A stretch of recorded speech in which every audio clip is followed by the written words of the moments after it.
जंगल में चुड़ैल का आतंक एक रोमांचक और डरावनी कहानी। बहुत समय पहले की बात है। एक छोटे से गांव के पास एक घना और रहस्यमयी जंगल था।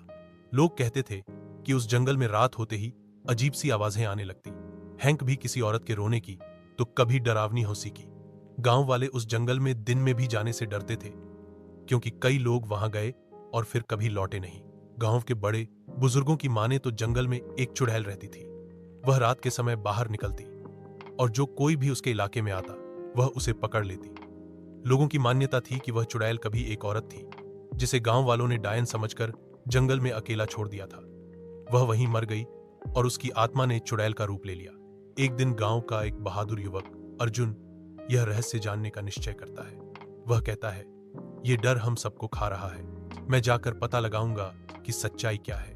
गांव वाले डरते हैं पर वह अडिग रहता है। रात को अर्जुन मशाल लेकर जंगल में जाता है। वहां पेड़ों की सरसराहट, अजीब आवाजें और घना अंधेरा उसे घेर लेता है। अचानक उसे एक बूढ़ी औरत की साया दिखती है, जो पेड़ के नीचे बैठी थी और कुछ बड़बड़ा रही थी।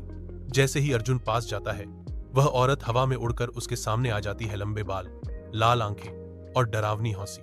वही चुड़ैल थी, लेकिन अर्जुन डरता नहीं। वह कहता है, अगर तुम सच में एक इंसान थी तो मैं तुम्हारी मदद करूंगा। चुड़ैल की आत्मा चौंक जाती है, क्योंकि पहली बार कोई उससे डरा नहीं बल्कि सहानुभूति दिखाई।